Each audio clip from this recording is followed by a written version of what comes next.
Hello, everyone, and welcome back to another episode with the Road to Glory podcast. I'm Juliet. And I'm Cecilia. And welcome if you're new, or welcome back if you're a regular listener, follower, watcher. We are a feeder series podcast here, talking all about F2, F3, F1 Academy, also branching out into other series occasionally. So if you're interested at all in anything related to feeder series, please do subscribe to us. We do see a lot of people are watching our content without actually following us. So if you're on YouTube, go subscribe. If you're on Spotify, go follow us, and vice versa if you're not already. Today's episode, obviously, we are in the week now of F1 Academy final Las Vegas race weekend, which we can't wait for, honestly. I know. It's so exciting. But what we're here to talk about today is some feeder series news. Essentially what has been going on in the feeder series world. Also getting a bit hyped up for F1 Academy because there has been some news from them as well. I think what we have to start off with though is that last weekend it was Macau time. Like we all love some Macau chaos here. Yeah, Macau is like Monaco on steroids because you can actually overtake, but the Yeah. walls are so close. Like I don't understand. Like I would just immediately crash, I swear. And it's a street circuit, so so thin. Like there's not that much gaps. And then you've got the main straight, which has such drag because in the cars that go to the Macau Grand Prix, we don't have DRS because here we're in the feeder series land lower down. We don't have DRS. So yeah, very important, very historical race, the Macau Grand Prix. It was the 72nd. And yeah, lots of chaos, lots and lots of chaos. Yes, honestly, if you don't usually watch Macau, please do, because it's so entertaining. Also, like through the years, some really big racing drivers has won the Grand Prix, so like the race. So definitely an iconic circuit, one that everyone wants to win at. Obviously, different series race here for this FIA World Cup thing they do. But the one we will be focusing on is obviously the Formula Regional part of it, which Yeah. was so much heartbreak for certain drivers, but I'm sure we'll get to that. Yes. A lot of heartbreak and yeah, a probably a bit of an unexpected winner, I would say, of the Macau Grand Prix. And as you mentioned, a lot of big names in the Formula One world have won Macau Grand Prix. So there's a lot riding on it.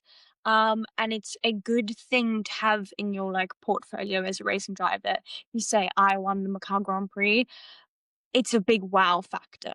It definitely is. It is one that everyone wants to be able to say that you excelled at because it is definitely a tricky circuit, a very historical circuit as well.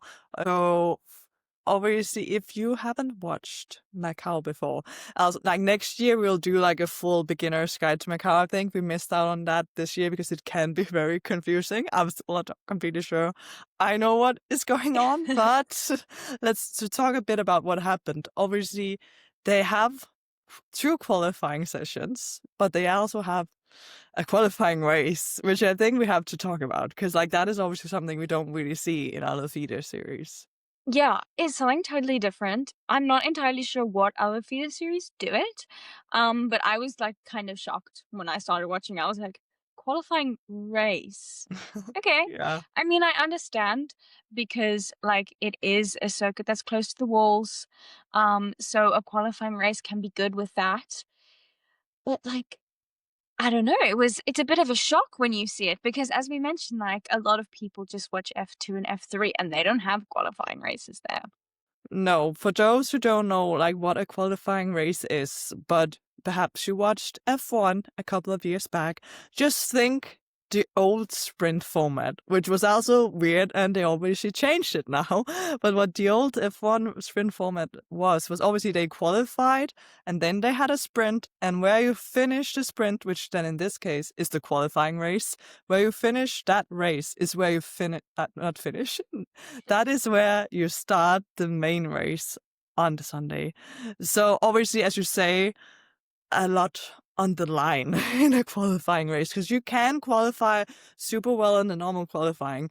But then if you have an incident and crash during the qualifying race, you'll literally start right at the back, which we also definitely did see in the F4 qualifying race. Luckily, there weren't too much drama in the Formula Regional qualifying race. But obviously, now that you have that qualifying race format, it does show that even though you are quick in qualifying, you can also gain something if you're actually good in race pace. You might be able to gain some positions, which is what we saw in the qualifying race in the Formula Regional part of it, where we had Freddie Slater stealing P1, basically.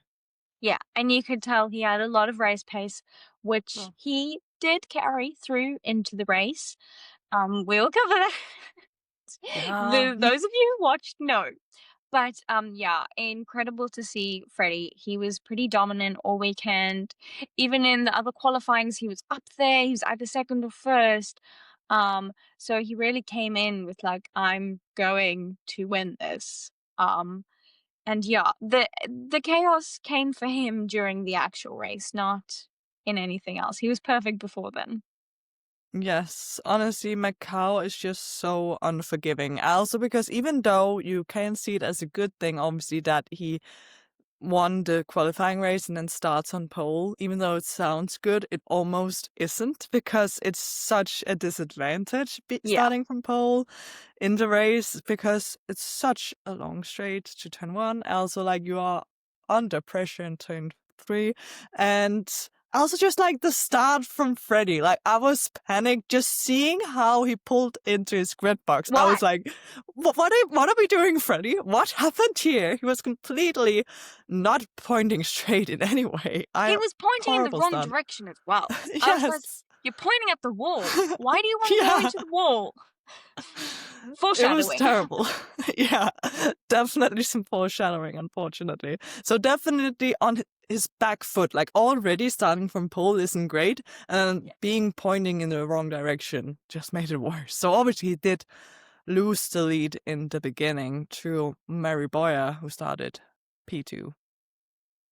Yeah, Mary, very clean race the whole time. Yeah. Mary had pace. He didn't have as much pace as Freddie, though. Freddie, I mean, they battled, right? But he Yeah. seemed to have a little bit more race pace, and he could pull a gap away when he took the lead.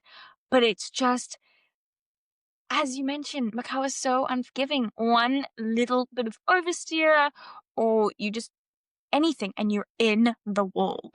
Yes, and obviously that is what happened to Freddie. It was kind of back and forth a little, because for those who haven't seen Macau, again, you also, like, you can watch it on YouTube if you want. If you are getting you hyped up, like I want to watch this myself, please do go watch it on YouTube. Honestly, it is definitely worth a watch. But what usually happens in Macau is people obviously crash into the wall, safety cars happen, safety car restarts happen. So Freddie did manage to take back the lead he lost in the beginning of the race, which he then lost again at another safety car restart.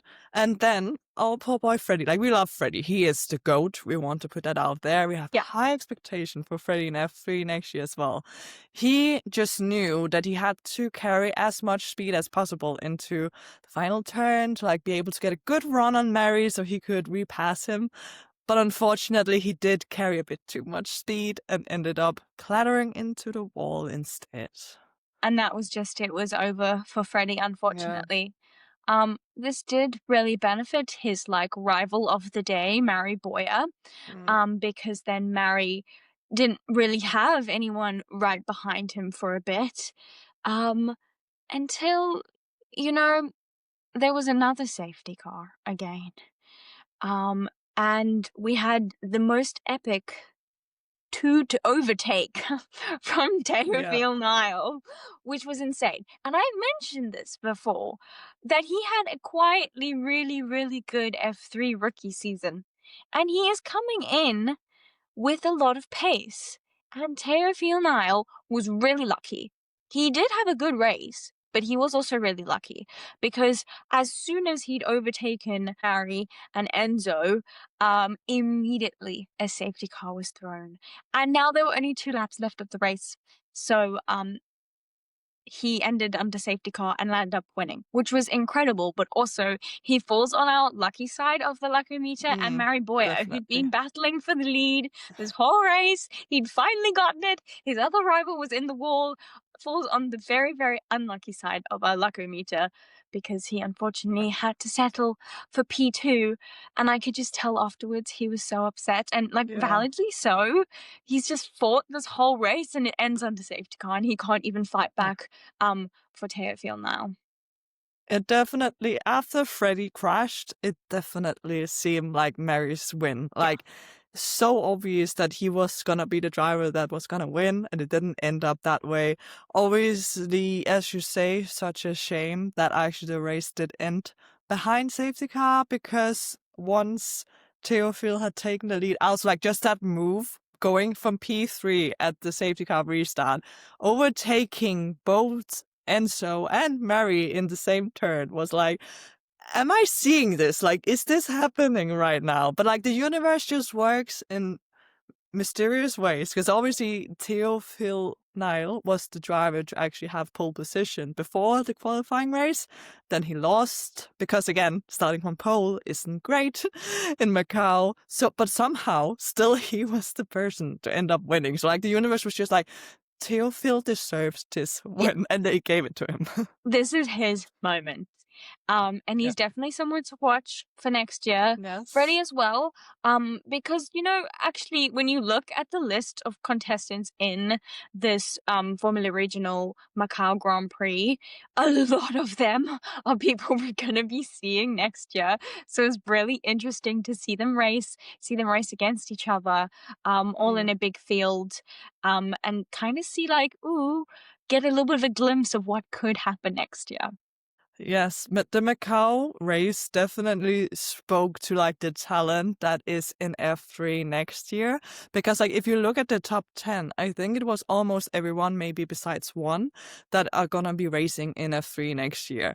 And I was like, another driver I have to mention, because it wouldn't be a Road to Glory episode without me mentioning a driver that also did race in Macau and also going to be racing in F3 next year, which will be a person to look out for. It's obviously Noah Slumstead, which like a lot of people won't talk about him maybe because he only finished P7. But let me tell you, first of all, it was his first race in Macau, okay? Obviously a very difficult circuit to learn. And if you see at the other drivers performing really well, like Freddie and Mary, they have both like experience at the circuit. So like Noah's first time, he was driving for Trident, and let me tell you, he dragged that Trident up to P7. Literally dragged it up there, because if you look at his teammates, one of them was Tasanapol Inthraphuvasak, which is obviously not a bad driver at all. Like, he is a good driver. He has really proven his worth in F3 this season. And like, he finished P16. So definitely a big gap there. And then his third teammate, which I don't remember the name of right now, but he finished P26. But definitely, I took a small joy in, like, obviously in the pain from Freddie Yeah. crashing. That was very painful, but I did turn it into a positive. Yeah. That meant that Noah was the highest finishing driver of the Trident trio that will be there next year in F3, which is obviously Noah, Freddie, and Matteo De Palo, who Yeah. finished right behind him. Also, Feeder Series News, we have to mention that he has been announced as a McLaren junior driver for next season. And also already now. The only one. Yes, apparently, because we are getting rid of everyone else. Also, he had the livery on his car He did. at Macau. So I'm like, okay, maybe this one won't be cursed. Maybe he'll actually have speed. Maybe he won't have to strip down to black carbon fiber. No. It seemed to like work okay for him at least, but yeah, finishing right behind Noah. But definitely it will be an insane grid F3 next year. Like, it's gonna be so amazing. I was like really praying as a Prima girlie that Prima will get this shit together next year in F3, because obviously we had as you mentioned, Enzo Delaney finishing P3 in the end, which is also amazing. He's definitely a great driver that deserves a good Prema car. Like, can Please. we please fix it? Yeah, I really need Prema to get on top of this car. And just I need my Prema dominance back. That's all I want. I'm in the trenches here. Like, Yeah. I can never abandon this team because Prema's family. Like, I'm locked in for life. Mm, But please, same. can I not suffer anymore? Because it's hard. It's really Yeah, hard. please end our misery. Because right now it obviously seems like we're gonna get an amazing battle for the championship next year between Triton and Campus. Like Yeah. 100%, because they are both great teams. They have amazing driver lineups. Already mentioning Triton's lineup, obviously Campus are gonna be having Ubu Chukwu and Theophil as well. So that is gonna be insane. So like if Prema could get up there with them, like can we have a 3-team battle for the title? Please let us have it. Let us have it. I wish.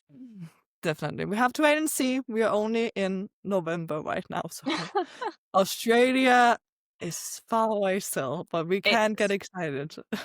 No, what we can get excited for is the F1 Academy season finale, Yes. which Prema is maybe set to win the team's championship Yeah. and maybe the drivers. So at least Prema are not failing us in F1 Academy at the moment. We have something Yeah. to be really excited about. But I saw a statistic that Dorian has had no pole positions this year. Yeah, I saw that as well. And then I thought back, like, how can that, is that true? And then obviously it is, but like, it just doesn't feel right. No, because she's been so consistently good this year, but she's had no Yeah, pole positions. But she's won exactly. races. It's crazy. Yeah, obviously. And in my head, it was Maya Berg that was struggling on qualifying, but she has like multiple pole positions. It's crazy. So definitely insane. Like, can we get a Dorian pole position in Las Vegas? That is what I want. Because obviously, whoever wins is a deserving winner, and we will be Yes. happy for both. Yeah. But still, I am hoping for that Dorian win. But we'll have to wait and see. It's definitely gonna be exciting. We will get up in the middle of the night at ungodly hours to watch it live. So please share our pain in being Yeah. up that late or early, depending on where you are. Yeah, exactly. If you're in Australia, you've really lucked out, or anywhere outside the world. If you're in the middle of the world like Europe and the rest of us, it's at awful hours. But it's so worth it. And Yes. I can't believe it's already almost over. It's kind of crazy. I'm gonna really miss it because we're obviously saying goodbye to a lot of drivers. And also there's some rumors that some of the rookies will not be returning. I've heard some bubbling that Courtney Crone won't be back. So perhaps, I mean, there's a couple of rookies who've had difficult seasons. Yeah. So will be interesting to see if they come back as well. Especially, I feel like Ava Anastias deserves another chance. Like, she broke her ankle. Like, what was she meant to do? Like, she can't finish the Yeah. season on the high that she wants to. So I really hope we see those drivers back. But we have been getting some announcements, Yeah. and we have a new team in Formula One, right? Unfortunately, we will not be getting Cadillac on the grid next year. I think it's a bit too soon for them, but there has been an announcement Yep. that Cadillac will be backing a driver in 2027. So something to definitely look forward to. Because yeah, it'll be interesting to see if they stick with an American driver as well. But all of the F1 teams will be supporting a driver next year, and McLaren are supporting too, which is crazy. Yes. Honestly, it's such a plot twist. Like when I saw the breaking news about the new McLaren driver, I was like shook. I was like, are we replacing Ella Lloyd? What are we doing? Like, what are we doing? Luckily, I scrolled further down and there was the second announcement that we will have 2 Ellas as McLaren drivers in F1 Academy next year, driving for the same team. Not confusing at all. obviously. Definitely not. We're gonna have to call them Ella Stevens and Ella Lloyd. Like, we're gonna have to go really deep in Yeah, there with full naming them. We can't definitely. just be like Ella, because No, we have to last name them now. Yeah. Rodin are gonna get confused because both of them are Yes, driving for Rodin as well. Technically, one exactly. is McLaren Oxagon, which is obviously a sponsor, Yeah. and the Mm. other's just McLaren, but they're both backed by McLaren. Ella Stevens did the test for F1 Academy. Yeah. So she put in some very fast laps there. It's very exciting to see what she can do. I mean, that wasn't the only thing that was announced. The No. third Ella to enter the chat. Yeah. They were just like, we need another person named Ella. Can we find someone? Come on, guys, let's go. I mean, they found a very good Ella because they found They did. Ella Hakkinen, Yeah. daughter of Minka Hakkinen. Like, legend of the sport, legend Literally. at McLaren. Like, so it Yeah. feels Literally in the footsteps of her dad, like stepping into McLaren. exactly. So she has entered the chat. She will not be joining F1 Academy. She's No. joining the McLaren Junior Development Program to test single seaters in preparation for 2027. That's all they've said, but I definitely Yeah. think she could be joining something. Probably F1 Academy in 2027. Yeah. They're preparing her because Ella will be gone. So maybe she will take the one Ella Lloyd. I was about to say, Ella Oh will be god! replacing Ella. So which Ella? Obviously Ella Lloyd. Not Ella Stevens, hopefully. Hopefully Ella Stevens will get 2 seasons. So we'll still have 2 Ellas. No, wait, I didn't even think about that. Even when Ella Lloyd is out, we'll still have 2 Ellas as McLaren drivers. God! What is this alternate universe we're living in? There's Ellas popping up everywhere. I'm scared. Yes, literally. Can I change my name to Ella? Can I join the McLaren team then? Like, They I'm need willing like to. a volunteer. Yeah. Yes, literally. But that is such an exciting signing. I definitely agree that it will probably be F1 Academy that they are getting her ready for, even though they don't specify really if it is F1 Academy. But I could definitely see that happening. But yeah, obviously, as you say, Ella Stevens took part in the rookie test. That again shows how important that test was, because we are really seeing people who did perform well there get Yeah. opportunities in F1 Academy. Obviously now also, as you mentioned, with Ava not being able to partake, Rachel Robinson will take that seat in Las Vegas because she also tested for F1 Academy. So it's definitely showing that the system works at the moment, which is great. And a lot of talented drivers are getting in. And I also think that is part of the reason why some of the rookies from this season may not get a second season, because there are not unlimited seats. And if teams are seeing other new drivers having perhaps more potential than what they're seeing right now with the current drivers, we may see them swap around a bit.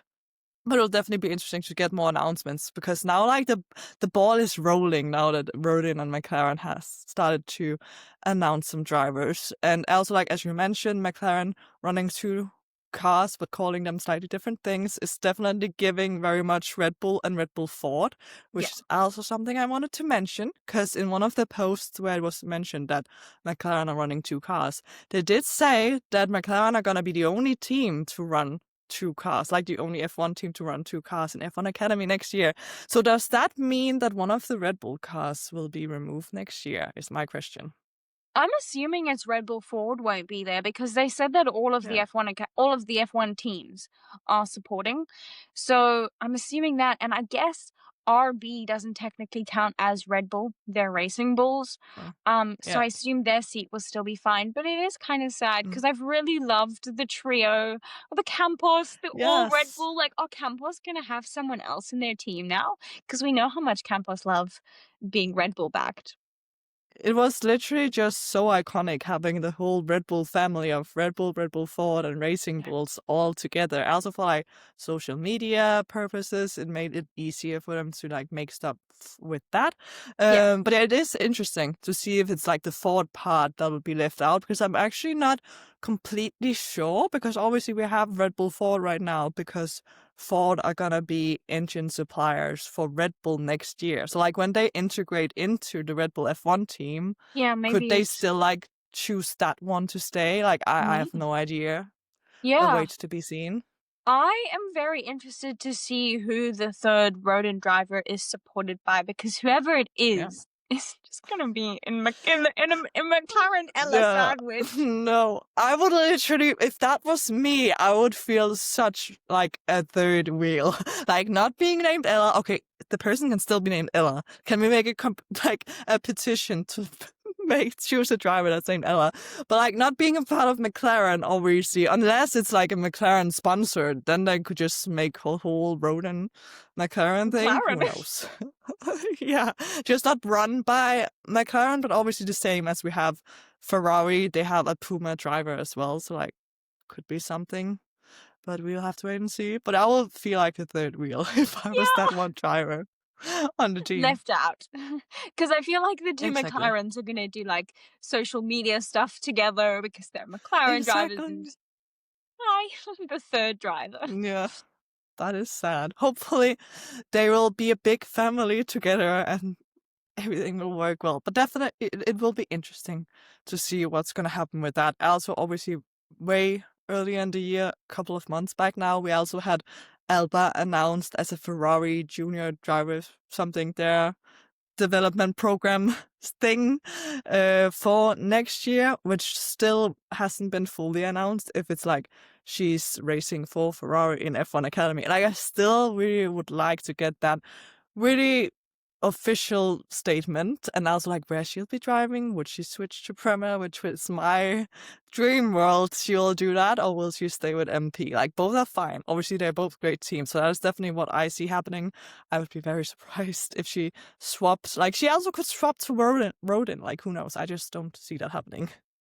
Yeah, it'll be interesting to see, and I do think we will be getting some more announcements this week, this F1 Academy week, and once the season is over, of course.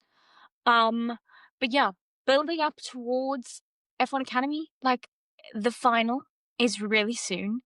I'm so, Yeah. so excited for it, and it's gonna be really good. So I think everybody should tune in.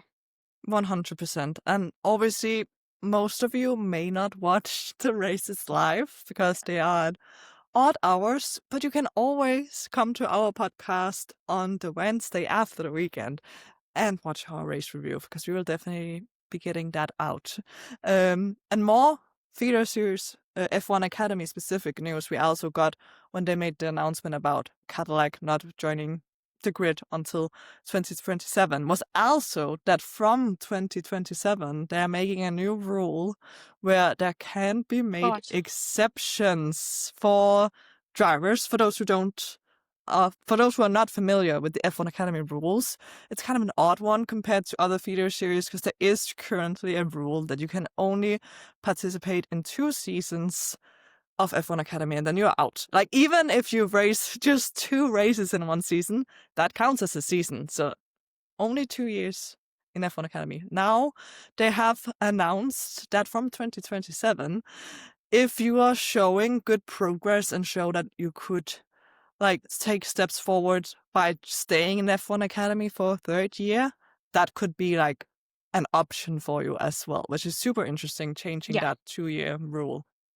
it'll be interesting to follow and see like Mm. who gets a third year, what they can do with it. I think it'll be like on a testing basis, like they'll have it, and if Yeah. they do it and they see that no one is really doing much with their third year, I think they could take it away again.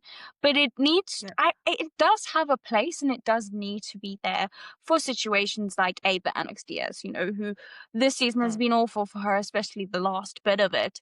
And it still counts as her first full season. But if she's showing great Yeah. pace again next year, and she's like almost fighting within the championship, then maybe she will get a following season in 2027. Um, and then yeah, we'll just have to see how it goes. It is interesting because you are cutting off another rookie to come in a sense. Mm. But if they take it on the basis that this person is really showing pace and they can do something with it, then I totally think it can work. Yeah, it is interesting For sure, because obviously now that they have announced it, it's not like they've really specified who is gonna be able to like gain something from this. So it's like very vague. Like it Yeah. just on from driver to driver basis, someone will make a decision basically. And I've definitely seen mixed opinions on Mm. it because there would always be the people who think like F1 Academy, it's just an F4 series. So obviously pretty low down in the feeder series realms. Like, obviously, I get it that we want to see these amazingly talented females moving up the ladder, Yeah. which I agree with. So some people think that 3 years in an F4 spec series is too much.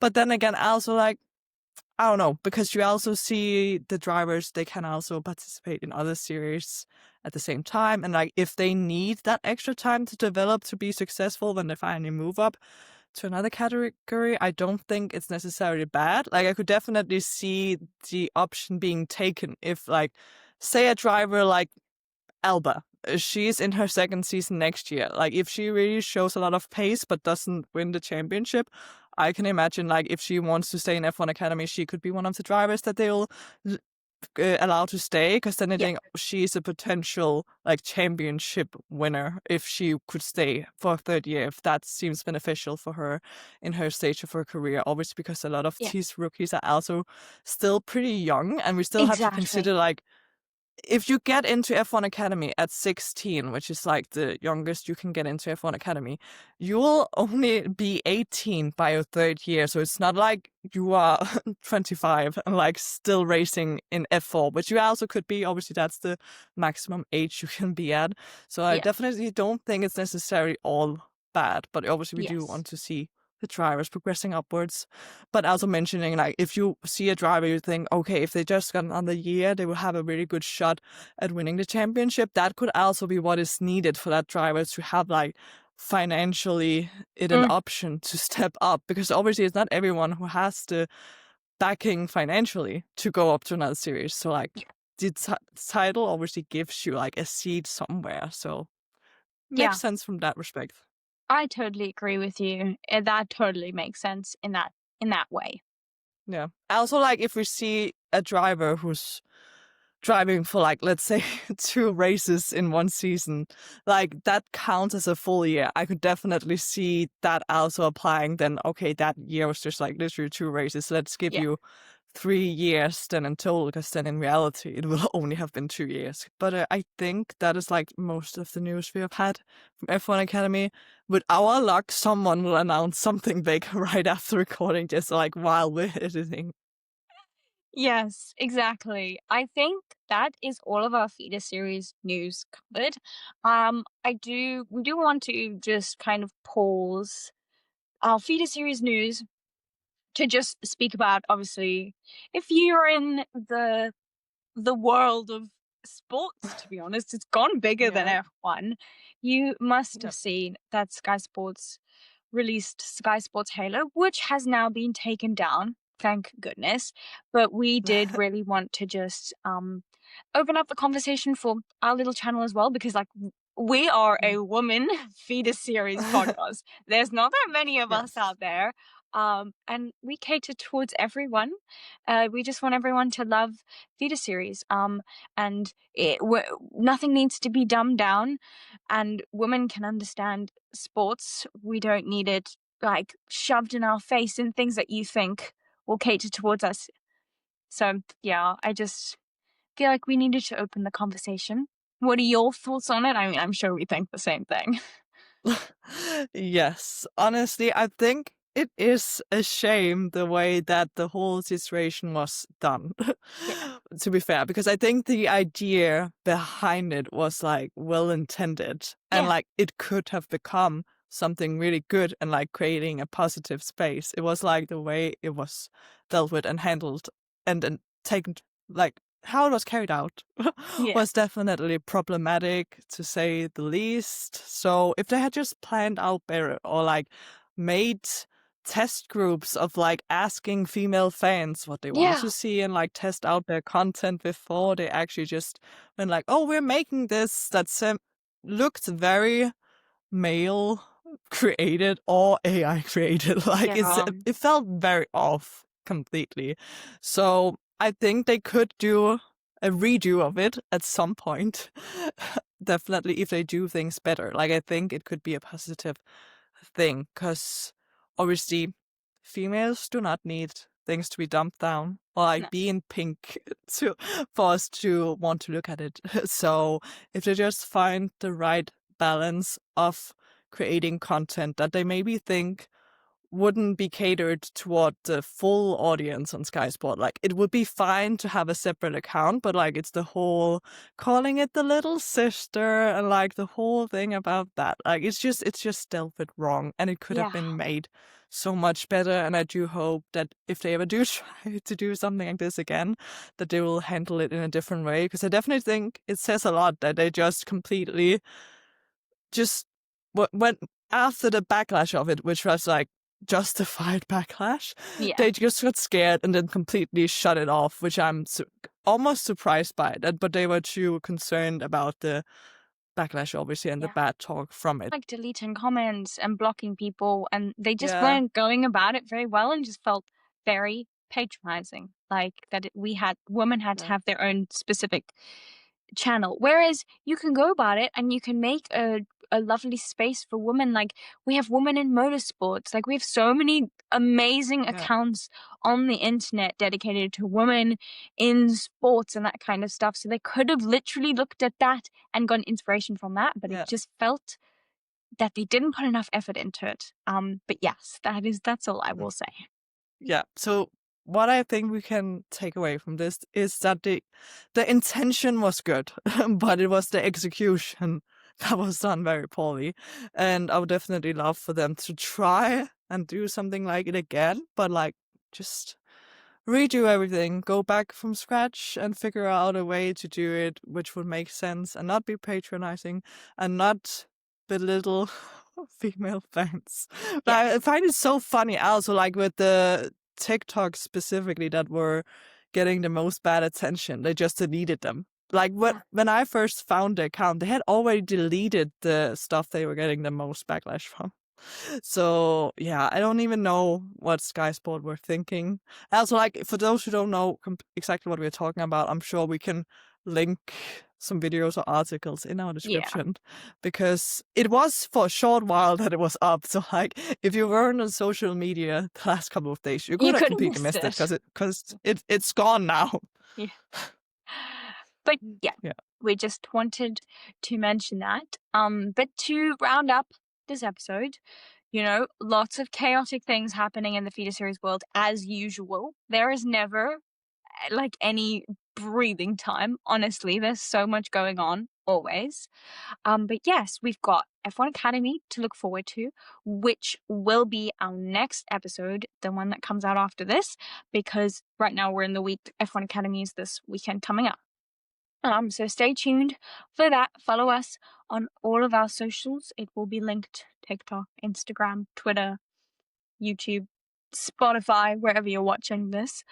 But yeah, if you didn't watch the Macau Grand Prix and you want to dive into it a little bit more than just our overview, I think it was streamed on the FIA YouTube, and Macau have their own YouTube channel. It's pretty easy to search and find. But yeah, if you didn't watch it, make sure to tune in next year as well. And follow us if you're not, because we will be doing next year a bit more of a deeper dive into Macau, maybe like a beginner's guide, because it is such an incredible race. So yeah, I think that's all from my side.